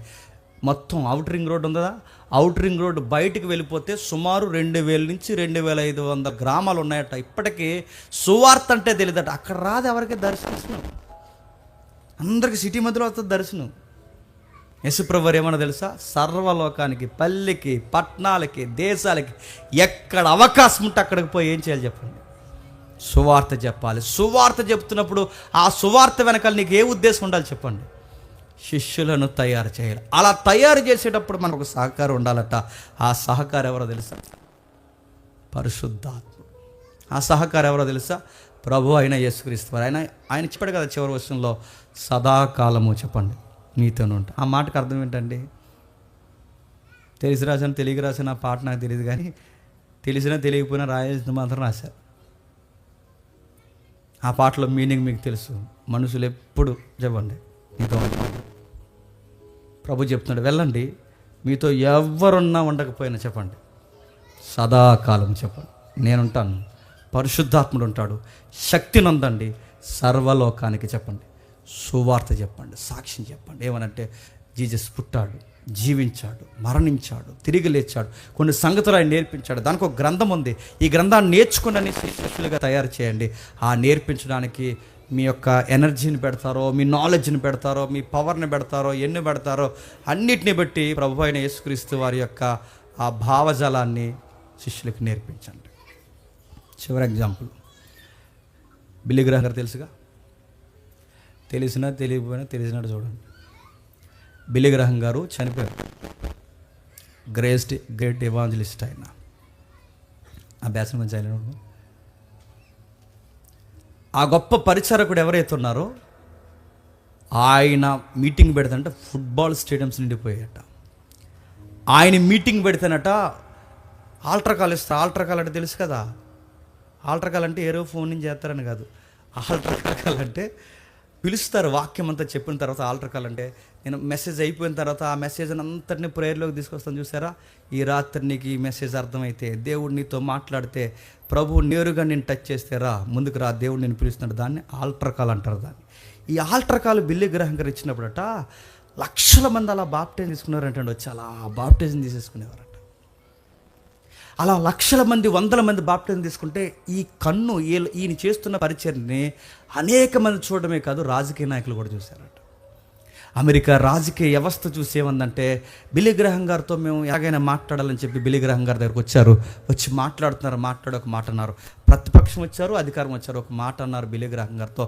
బిల్లీ గ్రహం గారు మీకు విషయం చెప్పాలి, మీరు నిలబడి ప్రసంగం చేస్తే మిలియన్ పీపుల్స్ జీసస్ని చూస్తున్నారు. మీరు కూర్చోమంటే కూర్చుంటున్నారు, లెగమంటే లెగుస్తున్నారు. అమెరికా పీపుల్స్ అందరినీ మీ వర్డ్తో మీరు అలా కట్టుబడేస్తున్నారు. మీరు ఏమనుకున్నా అనుకోకపోయినా మీలాంటి వారు అమెరికా రాజకీయాల్లోకి వస్తే ప్రతిపక్షం కూడా మీకు ఉండదు. మీలాంటి వారు వైట్ హౌస్లో నిలబడి దేవుని మాట చేత మన గవర్నమెంట్ మీరు ఫామ్ చేస్తే అమెరికా గవర్నమెంట్ ఒక న్యూ వరవడి తీసుకుంటుంది. మీరేమంటారు? దయచేసి మీరు పాలిటిక్స్లోకి వస్తారని బిల్లీ గ్రహం గారు గొప్ప ఆఫర్ ఇచ్చారు. ఎవరు? ప్రతిపక్షము అధికారం కూడా ఇద్దరు కలిసి గొప్ప ఆఫర్ ఇచ్చారు. ఒక్కసారి మీరు ఊనండి, మళ్ళీ మీకు వ్యతిరేకమైన పార్టీ ఉండదు. డిపాజిట్లకు నిలబడ్డానికి కూడా ఒక పార్టీ కూడా ఉండదు. అన్ని పార్టీలు మీకు సపోర్ట్ ఇస్తాయి, ప్రత్యక్షంగా పరోక్షంగా అందరూ మీకు సపోర్ట్ ఇస్తాం. దయచేసి రండి అంటే అప్పుడు బిల్లీ గ్రహం గారు అన్నారట, నన్ను దిగిరమ్మంటున్నారా అన్నాడంట. ఆ మాటకు అర్థం ఏంటండి? నన్ను దిగిరమ్మంటున్నారంటే అర్థం ఏంటి చెప్పిన? అమెరికా ప్రెసిడెంట్ పదవి కన్నా చెప్పండి ఏ పదవి గొప్పదనుకుంటున్నాడు చెప్పండి? ఆయన సువార్థికుడి పదవి. ఇప్పుడు అమెరికా ప్రెసిడెంట్కి నన్ను రమ్మంటున్నారంటే చెప్పండి, నా దేవుడిచ్చిన స్థాయిని మీరు దిగిరమ్మంటున్నాడు అన్నాడు. మరో మాట అన్నాడు ఆయన, తెలుసా, ఒకవేళ దేవుడు నాకు జ్ఞానం ఇచ్చి, ఆయుష్నిచ్చి, బలమునిచ్చి, వీటన్నిటిని ఇస్తే నా నాలెడ్జ్ని, నా ఎనర్జీని, నా లైఫ్ని ఈ అన్నిటిని ఉపయోగించి ఒక నలుగురిని శిష్యులు తయారు చేయడానికి ఇదంతా ఉపయోగిస్తాను తప్ప పాలిటిక్స్కి నా ఎనర్జీని పెట్టను అన్నాడు. అది శిష్యరకం అంటే గుర్తుపెట్టుకోండి. ఒక సేవకుడికి అర్థం కావాల్సింది చెప్పినా, మనం చదివేది మన కొరకే కాదు చెప్పండి, ఇతరుల కొరకు చదవాలి, వాళ్ళకి నేర్పించాలి బైబిల్ని. నా శక్తి నా కొరకే కాదు, ఇతరులకు ఉపయోగపడేలా నా శక్తిని నేను ఉపయోగించాలి. నా జ్ఞానాన్ని, నా ఔన్నత్యాన్ని, నా ధనాన్ని, ప్రతి దాన్ని చచ్చిపోయే లోపు 100 మంది తయారు చేస్తున్నది కానీ సంపూర్ణమైన చెప్పండి ఒక నలుగురు మనుషుని తయారు. అప్పుడు వాళ్ళకి నేను చెప్పాలి, ఇక నేను వెళ్తున్నాను, మిగిలిన పని చెప్పండి మీరు చేయండి. పౌలు గారు చనిపోతూ లూకా గారు కానీ తిమోతికి కానీ ఒక మాట అన్నాడు, ఇక నేను వెళుతున్నాను, మంచి పోరాటం పోరాడి తిని నా పరుగు కాడముట్టించింది, ఇక నీతి కొరట నా కొరకు ఉంచబడి ఉన్నది, నేను ఇక వెళుతున్నాను. తిమోతి నేను వెళుతున్నాను, లూకా మార్కు నేను వెళుతున్నాను, ఇక మిగిలిన మినిస్ట్రీని చెప్పండి మీరే చేయండి. కలుద్దాం, మళ్ళీ అక్కడ కలుద్దాం. ఎక్కడ? ఆ ప్యారడైజ్లో కలుద్దాం. భూమి మీద ఉన్నంతకాలం నమ్మకమైన పరిచయం చేయండి. నా కొరకు జీవ కిరీటం ఉంది, నా కొరకు కాదు, నాలా కష్టపడి మీ అందరికి కూడా ఉంటుందని శిష్యులను తయారు చేసి చచ్చిపోయారు. 5,000 మందిని తెచ్చానండి, 10,000 మంది తెచ్చానండి, ఇవి లెక్కల్లోకి రావండి. 4 తయారు చేశానండి. మా సంఘంలో నేర్చుకున్న 4 ఉన్నారండి. ఇది ఏ సేవకుడైతే చెప్పుకుంటాడో, ఏ సంఘాల్లో అయితే మీరు ఉంటారో, ఏ సంఘం దగ్గర ఇలాంటి సౌండ్స్ వినబడుతున్నాయో ఆ సంఘంలో ఉండండి. మీకు మంచిది, వాళ్ళకే మంచిది. మీరు నేర్చుకోండి, మీకు మంచిది, వాళ్ళకే మంచిది. ఇలాంటి సంఘాలకు వెళ్ళడానికి నేర్చుకోండి. ప్రసంగాలు మాత్రమే వినివచేయకండి, వాక్యాలు నేర్పించే సంఘాలతో కూడా సహవాసం కలిగి ఉండండి. రేపు పొద్దున్న దేవుడు అడిగేది ఏదైనా ఉంది అంటే, ఏమి నేర్చుకున్నావు అని అడుగుతా. అంటే నేర్చుకుందాం అనుకున్నాను ప్రభువా, ఈ లోపల ఏదో నొప్పుకుంది, చూసేసరికి ఇలా వచ్చాను ప్రభు అంటే, నాకు తెలుసు రా అంటాడు ఆయన. గుర్తుపెట్టుకోండి. మీ హార్ట్ స్ట్రోకులు రాకముందే, మీకు షుగర్లు బీపీలు రాకముందే 4 ముక్కలు చెప్పండి, నేర్చుకోండి. దేవుడు మిమ్మల్ని దీవించిన గాక. మోకాలు వేయగలిగిన వారు మోకాలు వేయండి, మోకాలు వేయలేని వారు లేచి నిలబడండి. ఎవరైతే మన చర్చ్ పెద్దలు ఉన్నారో వాళ్ళందరూ ముందుకు వచ్చి ప్రభు యొక్క శరీరాన్ని, ప్రభు యొక్క రక్తాన్ని ఎవరైతే బాప్టిజం పొందారో వారి దగ్గరికి మన సంఘ పెద్దలు తీసుకోవాల్సిందిగా ప్రేమపూర్వకంగా వారిని ఆహ్వానిస్తున్నాను. ఎవరు కళ్ళు తెరవద్దు, ఎవరు వెళ్ళిపోవద్దు, ఎవరు ఈ కార్యాన్ని నిర్లక్ష్యంగా చూడొద్దు. దేవుడు మనకిచ్చిన ఆజ్ఞ నేను చదువుతున్నాను, మీరు కళ్ళు మూసుకొని వినండి. కొరింథీయులకు రాసిన మొదటి పత్రిక 11వ అధ్యాయం 23వ వచనం నుండి, నేను మీకు అప్పగించిన దాన్ని ప్రభువు వలన పొందుతుని, ప్రభు అయిన యేసు తన అప్పగింపబడిన రాత్రి ఒక రొట్టెని ఎత్తుకుని కృతజ్ఞతాస్తుతులు చెల్లించి దాన్ని విరిచి, ఇది మీ కొరకైన నా శరీరము, నన్ను జ్ఞాపకం చేసుకుంటే దీన్ని చేయడని చెప్పాను. ఆ ప్రకారమే భోజనమైన పిమ్మట ఆయన పాత్రను ఎత్తుకొని, ఈ పాత్ర నా రక్తం వలన అయిన క్రొత్త నిబంధన, మీరు దీనిలోని త్రాగునప్పుడల్లా నన్ను జ్ఞాపకం చేసుకుంటే దీన్ని చేయడని చెప్పాను. మీరు ఈ రొట్టె తిని ఈ పాత్రలోని త్రాగునప్పుడల్లా ప్రభు వచ్చే వరకు ఆయన మరణమును ప్రశ్నించెదరు. కాబట్టి ఎవడు అయోగ్యంగా ప్రభు యొక్క రొట్టెని తిననో లేక ఆయన పాత్రలోని త్రాగునో వాడు ప్రభు యొక్క శరీరమును గూర్చి రక్తమును గూర్చి అపరాధగును. కాబట్టి ప్రతి మనుష్యుడు తను తాను పరీక్షించుకునే వలను, అలాగూ చేసి ఆ రొట్టెను తిని ఆ పాత్రలోనిది త్రాగవలను. ప్రార్థన చేసుకుందాం. పరలోకమందున తండ్రి, మీ కుమారుడు ఈ భూమి నుంచి వెళ్ళిపోతున్నప్పుడు ఆయన కోరుకున్నది ఏదన్నా ఉంది అంటే, మినిస్ట్రీలో తండ్రి ట్రెజరీ మెంబర్లను పెట్టమను, ప్రెసిడెంట్లను పెట్టమను, వర్షిప్ లీడర్స్ పెట్టమను, సండే స్కూల్ టీచర్లను పెట్టమని ఆయన ఏమీ చెప్పలేదు దేవా. శిష్యులు తయారు చేయాలని చెప్పాడు తండ్రి.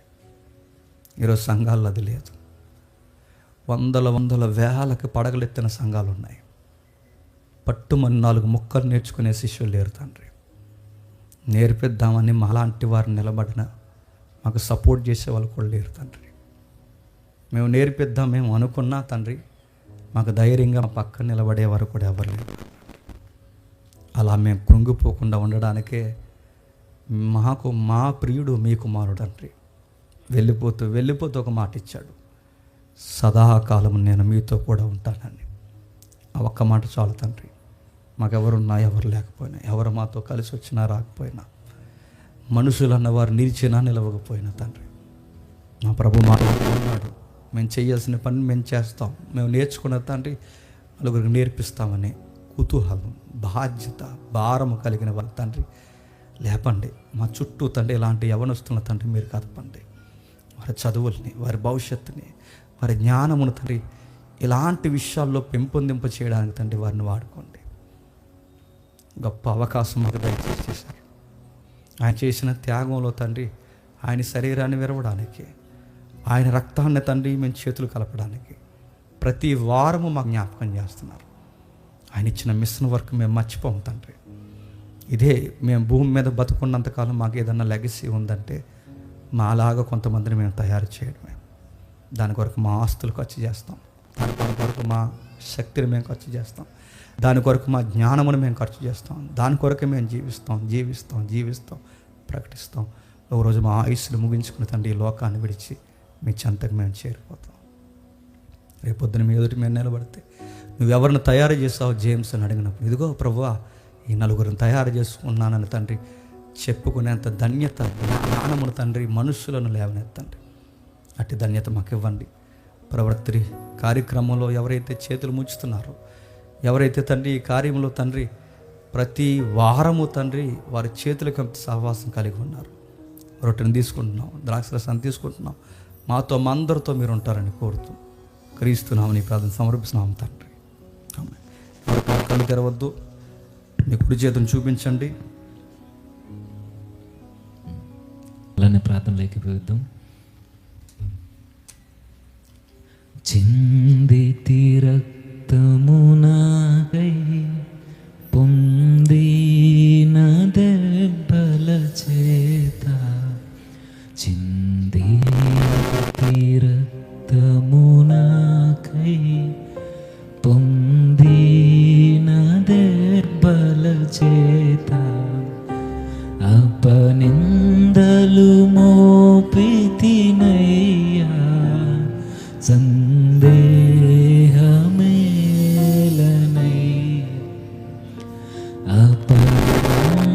నిందలు మోపితినయ్యా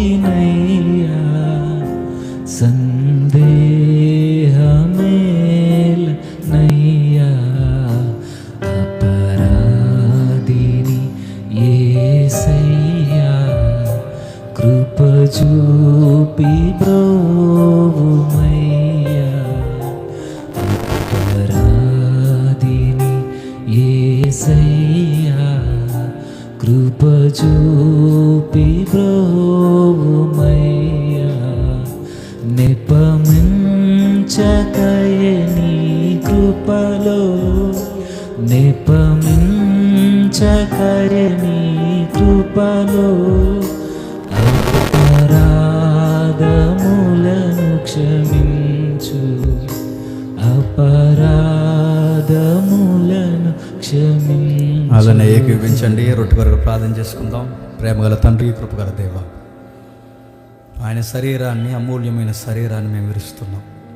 ఆయన చిట్ట చివరిగా ఏది ఆజ్ఞాపించి వెళ్ళిపోయాడో ఆ చిట్ట చివరి ఆజ్ఞే సంఘానికి మొదటి ఆజ్ఞ. ఆ మొదటి ఆజ్ఞలో తండ్రి వచ్చి ప్రతి వారం నేర్చుకుంటున్న ఈ శిష్యులను బట్టి, ఈ క్రైస్తవ బిడ్డలైన మీ బిడ్డలను బట్టి ప్రార్థిస్తున్నాం. రొట్టె విరుస్తున్నాం. ఆయన మాకు ఏది నేర్పించాడో అదే మేము నేర్చుకోండి. వాటన్నిటినీ మేము గాయకొని ఇతరులకు నేర్పించేంత ధన్యకరమైన బిడ్డలుగా తండ్రి అందరినీ ఆశీర్వదిస్తారని కోరుతూ వారిని, వారి కుటుంబాన్ని మీ చేతులుగా ప్రవేశిస్తూ క్రీస్తున్నామని ప్రార్థన సమర్పిస్తున్నాము తండ్రి. ఆమేన్. అందరం ఒకేసారి తీసుకుందాం.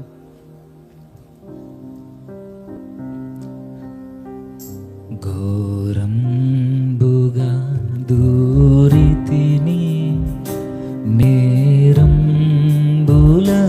చేసితిని ఘోరంబుగా దూరితిని నేరంబులను చేసితిని క్రూరుండనై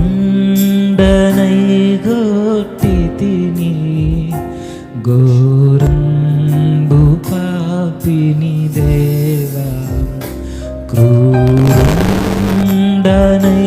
గొట్టితిని ఘోరంబు పాపిని దేవా అపరాధిని యేసయ్యా కృప చూపి బ్రోవుమయ్యా. అలానే కళ్ళు మూసుకోండి, ప్రార్థన చేసుకుంటున్నాం. ప్రేమగల తండ్రి, కృపగల దేవ, రక్తాన్ని గూర్చి సాదృశ్యమైన ద్రాక్షరసాన్ని గూర్చి ప్రార్థిస్తున్నాం తండ్రి. మా రక్తము, మా జీవము, మా ప్రాణము, మా శక్తి ప్రతిదీ ప్రభు కొరకు అంకితం తండ్రి. మేము జీవించి ఉన్నామంటే ఆయన చిత్తం నెరవేర్చడానికే దేవ. ఆ చిత్తానికి తల వంటుతూ, చేతులు ముంచుతూ, ఏకపాత్రలో మేము తండ్రి ఒకే మనసుతో ఎల్లకాలము తండ్రి సత్యము చెబుతూ జీవించే ధన్యత మాకు అనుగ్రహిస్తాను కోరుతూ, ఇందుని బట్టి మీకే స్తుతులు ఆరోపిస్తూ క్రీస్తునామని ప్రార్థన సమర్పిస్తున్నాం తండ్రి. ఆమేన్.